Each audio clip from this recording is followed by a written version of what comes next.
नमस्कार, स्वागत है आपका। आप देख रहे हैं न्यूज 24। मैं हूं आपके साथ आशा झा। बड़ी खबर सबसे पहले आपको बता दें बुलेटिन में, गलवान घाटी में चीन की एक बार फिर चालबाजी सामने आई है। पेट्रोल पॉइंट 14 के पास फिर से टेंट लगाए जाने की खबर है चीन की ओर से। जानकारी के मुताबिक 15-16 जून की रात बिहार रेजिमेंट के जवानों ने चीन के PLA के जिस टेंट को उखाड़ फेंका था पेट्रोलिंग पॉइंट 14 पर, वैसा ही स्ट्रक्चर दोबारा से खड़ा कर दिया गया है। गलवान घाटी में पेट्रोल पॉइंट 14 के पास टेंट जैसा स्ट्रक्चर सैटेलाइट इमेज में दिखाई पड़ा है। ये साफ तौर पर कॉर्प्स कमांडर लेवल पर हुई बातचीत में बनी सहमति का उल्लंघन माना जा रहा है, क्योंकि इस सहमति के बाद ये माना जा रहा था कि तनाव कम होगा। मगर देखिए, फिर चीन के इस कदम से तनाव और बढ़ने की संभावना है और फिर से वहीं पर पेट्रोलिंग पॉइंट जो 14 है, 15-16 जून की रात पर यही टकराव हुआ था, जिसको हमारी भारतीय सेना के जवानों ने जो टेंट्स थे वो उखाड़ दिए थे और दोबारा से यहीं पर सैटेलाइट इमेज से तस्वीरें सामने आई हैं, जिसके जरिए ये पता चलता है कि फिर से कंस्ट्रक्ट किया है चीन ने, वहां पर दोबारा से तंबू गाड़े हैं। और मैं सीधा रुख करती हूं, मेरे साथ मेरे सहयोगी मनीष कुमार और साथ ही रिटायर्ड कर्नल तेज टिक्कू साहब इस वक्त जुड़ गए हैं, डिफेंस एक्सपर्ट। लेकिन पहले मनीष, मैं आपके पास आना चाहूंगी, जरा एक बार फिर से पुख्ता जानकारी दीजिए, क्योंकि पेट्रोल पॉइंट 14 बहुत अहम हो जाता है। यहीं से 15-16 जून की रात टकराव की शुरुआत हुई थी। अभी मंगलवार को बात बनी थी जब लेफ्टिनेंट जनरल स्तर की बातचीत हुई थी, फिर क्या हुआ?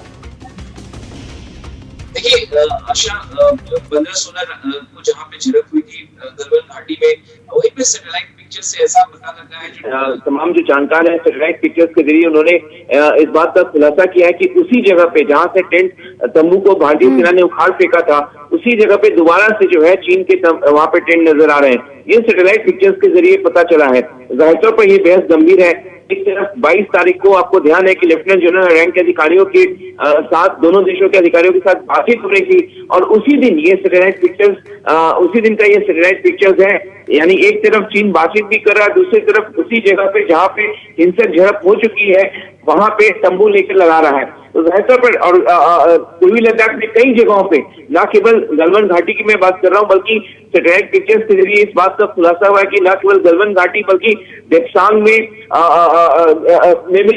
भी वहां पे लगातार सैनिक जमावड़ा वहां पे बढ़ा है, वहां भी टेंट लगाने की बात आई है। तो ये सैटेलाइट पिक्चर्स के जरिए इस बात का खुलासा हुआ है और कहीं ना कहीं लगातार इस बात को लेकर कही जा रही है। और हम लोग भी लगातार कहते हैं कि चीन जब टेबल पे बातचीत करने बैठता है लेकिन उसकी मंशा कुछ और नजर आती है, इसलिए इस पे भरोसा करना बेहद मुश्किल है। आशा, मनीष, एक और चीज स्पष्ट कर दीजिए, पेट्रोल पॉइंट 14 पर तंबुओं के अलावा और क्या क्या इमेजेस में नजर आया है?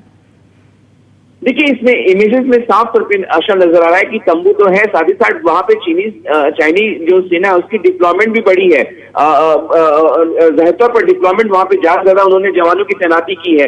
तो ये इन तमाम बातों का खुलासा सैटेलाइट पिक्चर्स के जरिए हुआ है। लेकिन एक बात आपको मैं बता दूं आशा, की भारतीय सेना जो है लगातार हमने उनसे इस बात बाबत सवाल पूछने की कोशिश की, लेकिन इस पर उन्होंने चुप्पी साध रखी है। वो कुछ भी मुद्दे पर कुछ भी नहीं बोल रहे। लेकिन ये बात जरूर है कि सैटेलाइट पिक्चर्स इस बात का खुलासा हुआ है कि उसी जगह पे जहाँ पे झड़प हुई थी पेट्रोल पॉइंट 14 पे, वहीं पे चीन ने एक बार फिर से तंबू गाड़े हैं। कर्नल तेज टिक्कू हमारे साथ हैं। सर, स्वागत है आपका। मैं आपसे ये समझना चाहती हूँ, देखिए 15-16 जून की रात जो खूनी झड़प हुई थी, इसी कारण हुई थी कि यहाँ पर टेंट था, क्योंकि उसके पहले भी हमने देखा था कि बातचीत हो चुकी थी, सहमति बनी थी, रातों रात 14 की रात दोबारा से टेंट्स वहां पर खड़े कर दिए गए। अभी फिर मंगलवार को सहमति बनी, फिर से नजर आ रहा है कि टेंट खड़े हो गए। ये क्या होता दिखाई पड़ रहा है आपको? देखिए, अगर हमें किसी प्रूफ की ज़रूरत थी कि चाइना अनडिपेंडेबल है, अनट्रस्टवर्दी है, तो अब हमारे सामने तो पूरा इसका प्रूफ मिल गया। पहले भी मिला था लेकिन अब ये कंफर्म हो गया। चाइना किसी एक मकसद से ये कार्रवाई कर रहा है और वो मैं आपको अपनी असेसमेंट के मुताबिक बता देना चाहता हूँ। सबसे पहले वो कि ये जो भी इलाका वो क्लेम करते हैं कि वो उनका है, मुझे लगता है इस बार उन्होंने उसको बिल्कुल अपने स्ट्रक्चर्स बनाकर उसके क्लेम को पुख्ता करने की कोशिश की है। ये ज़रूर है कि 15 जून को हमारी और उनकी झड़प हुई थी, जिसमें उनका भी काफ़ी नुकसान जी देशवासियों के प्रति हमें अब हमारी जवाबदारी है हमारे सरकार की, तो हमने एक निश्चित तरीके से इसमें बातचीत करने के बाद ये कार्रवाई करी थी और चाइना ने भी ये एक्सेप्ट करी थी। लेकिन अब दोबारा से वहाँ टेंट बनाना और दोबारा से वहाँ पर वही स्ट्रक्चर खड़ा करना जहाँ इतनी खूनरेजी हुई, और साथ में पेंगोंग इलाके में भी 5PP के ऊपर उनका स्ट्रक्चर बना है, उनके हाइट्स में बंकर्स बने हैं। तो चीन की मंशा बिल्कुल साफ है, वो जिस इलाके में इंक्लूड किया है उन्होंने इस बार, वो इस इलाके को मुझे लगता है छोड़ना नहीं चाहते हैं और वो चाहते हैं कि ये मामला ऐसे ही लटका रहे सर्दियों के मौसम तक, अक्टूबर नवंबर दिसंबर तक, और ताकि फिर ये जो है एक फेट अकम्पली बन जाए कि आपको मानना ही पड़ेगा। तो हिंदुस्तान के सामने एक बहुत बड़ा चैलेंज है ये कि जिस चीज को वो एक्सेप्ट नहीं करते, जिसके ऊपर उन्होंने अपने जवानों की शहादत दी है, क्या वो इसको एक्सेप्ट करेंगे या नहीं करेंगे। जरूरी है कि कोई भी इसको एक्सेप्ट नहीं करेगा, क्योंकि इनको PP-14 पर इनका स्ट्रक्चर नहीं था और उनको वो हटाना पड़ेगा। और अगर हम दोनों देश कॉन्फ्लिक्ट की तरह बढ़ते हैं तो इसकी पूरी जिम्मेदारी जो है चाइना की हो।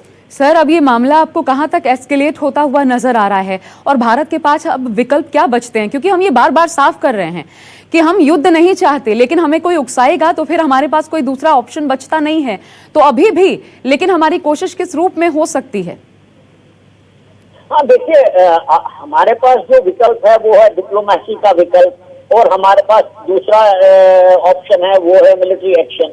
अगर हमारा डिप्लोमेसी का विकल्प जो है हम एग्जॉस्ट करते हैं उसको, उससे कोई नतीजा निकलता नहीं है, तो फिर चाइना की जिम्मेदारी होगी या तो फिर विश्व उनको समझा दे कि दो न्यूक्लियर पावर आपस में लड़ाई नहीं लड़ सकते और किसी के लिए ठीक नहीं है, और वो उनकी बात माने। नहीं तो जहाँ तक भारत के लिए ऑप्शन है तो वो बिल्कुल लिमिटेड है, और भारत को तो इनको अब जबरदस्ती हटाना पड़ेगा वहां से। उसके बाद क्या होता है तो हमें तैयार रहना पड़ेगा as a democratic independent sovereign country, हमें उस चीज के लिए तैयार रहना पड़ेगा। यही हमारे पास एक विकल्प है। शुक्रिया, बहुत शुक्रिया सर आपका हमसे बातचीत करने के लिए। मनीष, आपका भी शुक्रिया विस्तार से जानकारी हम तक पहुंचाने के लिए।